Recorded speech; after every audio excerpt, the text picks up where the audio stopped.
ni nguvu ya sadaka inayoweza kuvunja madhabahu za giza. Mwacheni tu hapo, kama nalala mwacheni hapo. Analia mbele za Mungu, na kila mmoja anapaswa kuweza kutafuta Mungu kwa namna yake.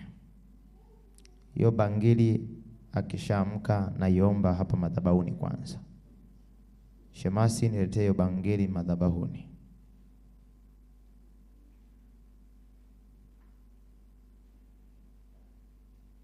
Weka hapa madhabahuni. Weka madhabahuni.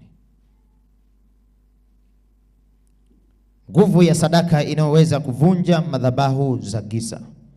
Kama unaandika, andika ujumbe unaosema nguvu ya sadaka inayoweza kuvunja madhabahu za giza. Nguvu ya sadaka inayoweza kuvunja madhabahu za giza. Wana Mungu, nataka unikabidhi masikio yako ya mwili na ya rohoni kwa muda mfupi sana, niweze kukusaidia ili uweze kujua nini ninachotaka kulisaidia kanisa. Naomba andaa akili yako, andaa moyo wako uweze kupokea neno kutoka kwa Bwana inayoweza kusaidia kwenye maisha yako. Kitu cha kwanza unachoweza kujifunza, kitu kinachoitwa nguvu ya sadaka. Nguvu ya sadaka sio jambo la kawaida, ni jambo la katika ulimwengu wa roho, ambao mtu ukitambua unaweza ukajua ni nini unakotaka kuelekea. Lakini kama haujaweza kutambua nguvu inayokaa ndani ya sadaka, unaweza usiweze kwenda mbele wala kufanikiwa kwenye maisha yako. Sema amen. Sadaka, wengi wamechukulia sadaka ni kitu cha mazoea. Kitu cha nini? Cha mazoea. Mtu akizungumza sadaka anatoa ni kwa mazoea, ni kama anakuja kumsaidia mtu fulani, ni kama anakuja kumsaidia mchungaji, ni kama anakuja kuweza kutoa, ni kama kutupa. Leo hii nahitaji ufahamu wako uweze kufunguka, uweze kujua nguvu inayokaa ndani ya sadaka.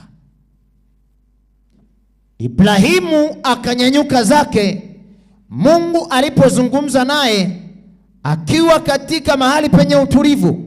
Mungu akazungumza naye akasema, Ibrahimu, nilikuita nami ukaweza kuweka nadhiri kwangu, ukaniambia nitakapokupatia mwanao utamtoa kuwa sadaka ya Mungu. Na kweli ulimtoa. Kumbuka, Isaka alitolewa akawa ni mtu mwenye kufanya kazi madhabahuni. Yesu atukuzwe sana. Yesu atukuzwe sana. Lakini ikafika kipindi Mungu akamhitaji Isaka. Akuzungumzia nguvu ya nini? Ya sadaka. Kwa hiyo unapotoa, usitoe kama unatupa.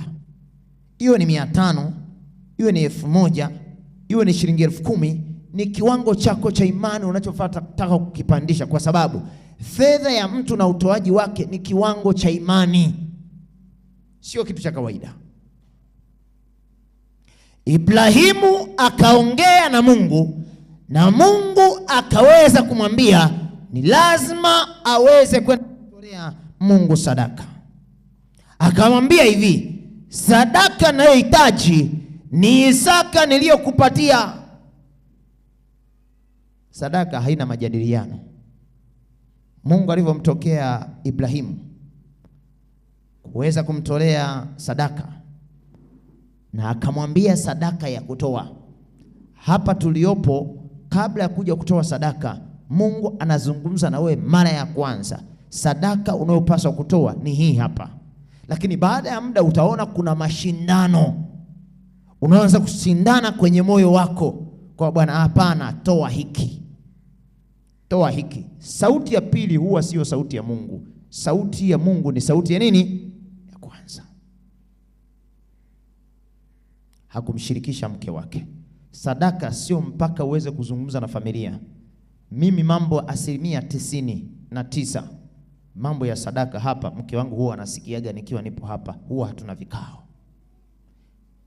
Na hata kama ninataka kuweza kumsaidia mtu kama sehemu ya sadaka, sihitaji vikao. Ninafanya nini? Wala kujadiliana na mtu, wala sio mpaka mke wangu aweze kujua, familia iweze kujua. Ninatoa mimi kwa sababu ni mambo rohoni.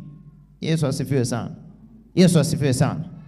Ibrahimu alipoweza kuzungumza na Mungu, Mungu akamwagiza kwenda kutoa sadaka. Na alipoenda kutaka kudhamiria kutoa sadaka, jitihada zote za kutoa sadaka zikakamilika. Mungu akauchungulia moyo wake, akaona ni mtu ambaye amesimama katika kuwa katika uaminifu. Mwaminifu. Ibrahimu akabarikiwa zaidi na zaidi. Alikuwa na mtoto mmoja, akaongezewa. Ardhi, anasema Mungu anasema akambariki Ibrahimu uzao wake kama nini? Kama mchanga. Mchanga unaohesabu? Mchanga unaweza kuhesabu? Huwezi kuhesabu. Ndivyo Mungu alivyoweza kuweka baraka.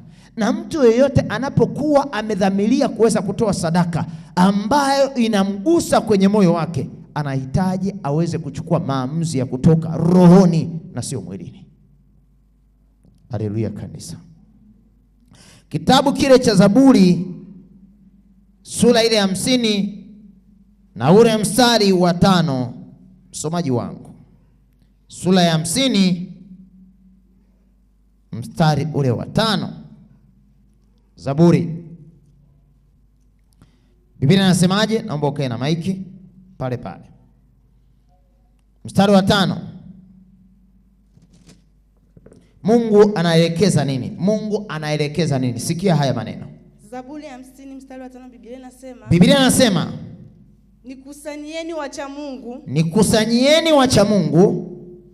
Samani nirudie. Nikusanyieni wacha Mungu wangu. Nikusanyieni wacha Mungu wangu. Waliofanya agano nami kwa dhabihu. Waliofanya agano nami kwa dhabihu. 6. Na mbingu zatangaza haki yake. Na mbingu zatangaza haki yake. Kwa maana Mungu ndiye aliye hakimu. Na Mungu ndiye aliye hakimu. 7. Sikieni enyi watu wangu. Sikieni enyi watu wangu. Nami nitanena. Nami nitanena. Mimi nitashuhudia. Mimi nitashuhudia. Israeli. Israeli. Mimi ndiye Mungu. Mimi ndiye Mungu. Mungu wako. Mungu wako. Naomba uketi. Yesu asifiwe sana. Mungu anatuelekeza. Nyakati zile alielekezwa nani? Daudi. Huyu mtunzi wa Zaburi alielekezwa na Mungu Daudi. Kwa nyakati za sasa Mungu ananielekeza hapa, mtumishi wa Mungu Christopher niyoko hapa. Anasema nikusanyieni wacha Mungu. Nikusanyieni nini? Wacha Mungu. Na utakapo nikusanyia wacha Mungu, wafanye agano nami kwa dhabihu. Dhabihu, ukizungumzia dhabihu ni sadaka. Yesu asifiwe sana. Ndio maana nikazungumza mara ya kwanza, niliweza kuomba tukafunga kwa ajili ya nguvu ya madhabahu iwe na majibu juu ya watu, lakini Mungu akaniambia hakuna madhabahu inayoweza kujengwa pasipo nini? Pasipo sadaka. Hakuna madhabahu ya Mungu inayojengwa pasipo nini? Pasipo sadaka. Sasa hapa Mungu anamwelekeza Daudi, anasema nikusanyieni wacha Mungu waliofanya agano nami waliofanya agano nami kwa dhabihu, na mbingu zitatangaza haki yake, kwa maana Mungu ndiye aliye hakimu. Nani anayeweza kuamua mambo yote? Ni nani? Mungu. Ukitaka